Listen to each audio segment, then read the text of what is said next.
नमस्कार मंडळी. आज सांगा बरं आज काय आहे? आज सर्वपित्री अमावस्या आहे. उद्यापासून नवरात्र सुरू होते. मी सांगितल्याप्रमाणे तुम्ही नैवेद्य आज सर्वपित्रीला करालच. उद्यापासून नवरात्र सुरू होतंय. तर नवरात्राची सुरुवात आणि देवांना काय आवडतं, तुम्ही काय करायला पाहिजे जेणेकरून तुम्हाला त्याचा फायदा होईल. म्हणजे माझ्या ज्या गुरु आई होत्या अगस्त्य आई, ह्या नेहमी नवरात्रीमध्ये आम्हाला 9 दिवस वेगवेगळ्या भाज्या आणायला सांगायच्या आणि रोज त्या संध्याकाळी करायच्या. संध्याकाळी आम्ही हवन वगैरे करायचो तिथे त्यांच्याकडे. हवनामध्ये कुठल्या गोष्टी घालायच्या, काय करायचं, तर सगळं आम्हाला छान शिकवायचं. त्या आमच्या नाथ संप्रदायात सुद्धा नवरात्र फार मोठ्या प्रमाणात पाळलं जातं, केलं जातं. या 9 दिवसामध्ये ज्या देव्या आहेत सगळ्या, ही शक्ती आहेत सगळ्या, या सगळ्या मोकळ्या होतात आणि हे 9 दिवस त्यांचेच असतात. आपणच उगीच त्यांना बांधून ठेवतो. खरं म्हणतात काही गरज नाहीये, कारण एरवी तुम्ही त्यांच्याकडनं 365 दिवसापैकी बरेच दिवस तुम्ही त्यांच्याकडनं कामच करून घेता, त्यांना मोकळा नाही सोडत तुम्ही. पण हे 9 दिवस हे त्यांचे आहेत, हे लक्षात ठेवा तुम्ही. आणि त्यांना त्याचा आनंद उपभोगू द्या. आपल्याकडे संध्याकाळी साधारण बऱ्याच बायका एकत्र जमतात, घागरी फुंकायला जातात, घागरी फुंकतात. पण आतापर्यंत मी जो अभ्यास केला आहे किंवा मी बऱ्याच ठिकाणी मी गेलोय, ज्या बायकांच्या अंगात देवे येतात त्या इतक्या सौम्य आणि खूप छान असतात हो. त्या बायकांचं सौंदर्य आणखीन एक वाढवून ठेवतं. खरं सांगायचं तर सौंदर्य हे कोणाच्या हातात नाहीये, पण ज्या बाईच्या अंगामध्ये देवी येते त्या बाईचा चेहरा एकदम बदलून जातो, फार सुंदर दिसायला लागतं. ते वेगळं एक सात्विक रूप यायला लागतं. पण काही ठिकाणी मी बघतो ते फार विचित्र आणि विक्षिप्त आहे. आपणच आपल्या देवाची बदनामी करू नये असं माझं प्रामाणिक मत आहे. देवी इतक्या अंगात कधीच जोरात येत नाही. पण लोक त्यामध्ये त्या अनेक बायका त्याच्यामध्ये वेगवेगळं रूप धारण करतात, नाचतात, आरडाओरडी करतात, लोक घाबरून जातात. शक्यतो असं नका नवरात्रीत करू, कारण देव्या असं नाही करत. देवांना मुक्त संचार करू द्या. तुम्हाला भरपूर काही मिळण्यासारखं आहे, मिळवा. असं करून काहीतरी करू नका की जेणेकरून लोकांना त्याच्याबद्दल घृणा निर्माण होईल. असं नका करू काही. म्हणजे बाईनी नऊवारी साडी घातली, नाकात नथ घातली, खोपा घातला, वेणी, गजरा, खूप छान दिसते हो. सौंदर्य ह्याला म्हणतात. म्हणजे तुम्ही बघा, ज्या बायका संध्याकाळी घागरी फुंकतात त्या साधारण नऊवारी साडी मधल्याच असतात आणि खूप खरंच म्हणजे नवरात्र हे बघण्यासारखं आहे. संध्याकाळी म्हणजे सकाळी तुम्ही जे कराल नैवेद्य हा पूर्णाचा किंवा तुमच्या पद्धतीने जो कराल तो. आपल्याकडे ज्वारीची भाकरी इकडे करतात, कोकणामध्ये तांदळाची भाकरी करतात. प्रत्येकाच्या प्रथा वेगळ्या आहेत, प्रत्येकाचे भाव वेगळे आहेत, श्रद्धा वेगळी आहे. पण नवरात्रामध्ये संध्याकाळच्या वेळेला म्हणजे माझ्या आईनी मला शिकवलेलं असं. तुम्हाला तर मी रोज एक व्हिडिओ टाकणार आहे. त्या व्हिडिओमध्ये तुम्हाला मी सगळं सांगणार आहे की रोज संध्याकाळी भाजी कुठली असायला पाहिजे. आणि मग त्याप्रमाणे तुम्ही ते करा.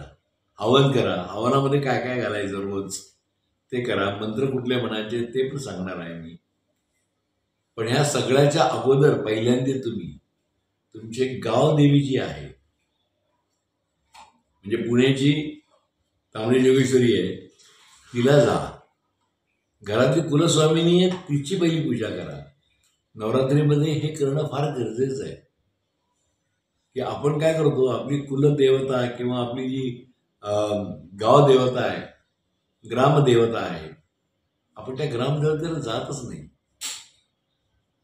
आपण बाकीचेच सगळं काय करत असतो.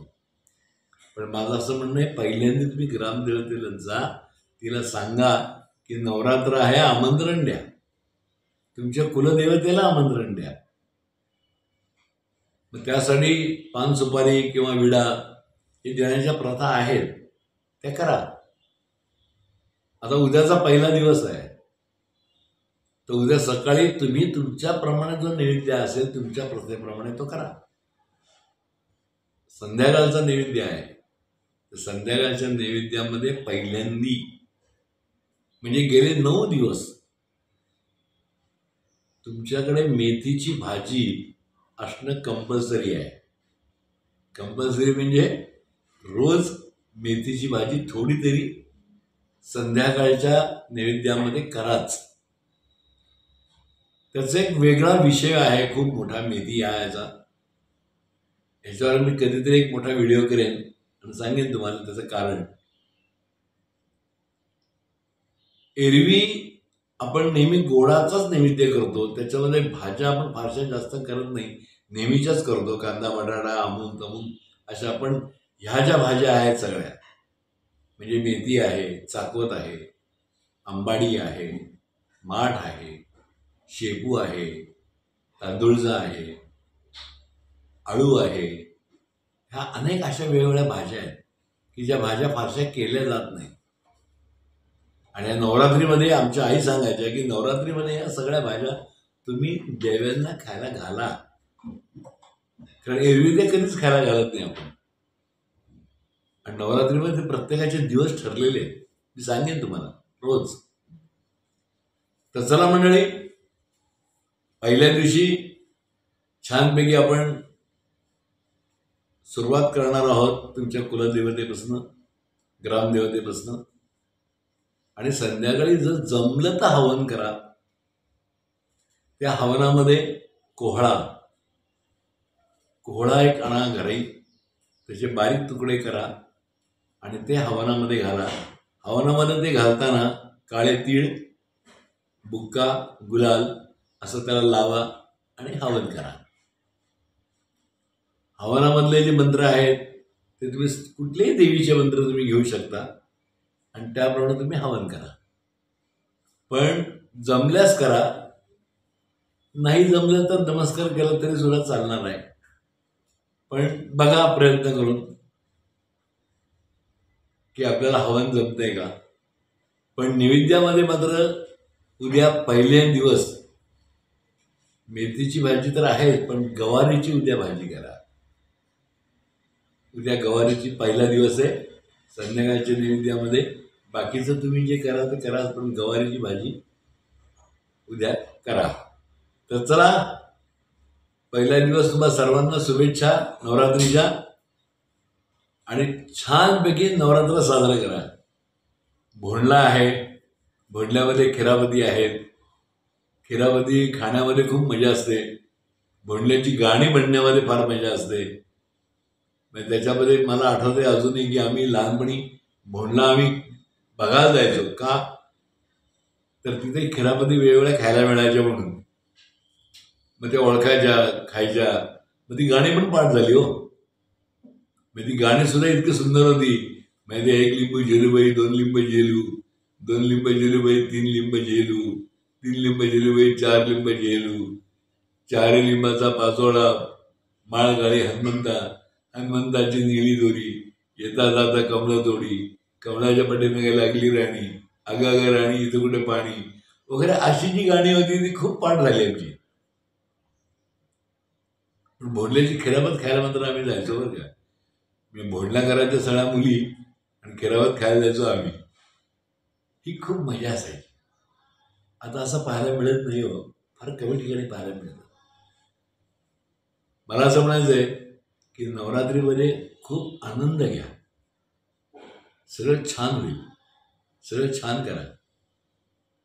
तर चला, पुन्हा एकदा तुम्हा सर्वांना नवरात्रीच्या खूप खूप शुभेच्छा. मी रोज तुम्हाला भेटणार आहे एक वेगळी भाजी घेऊन.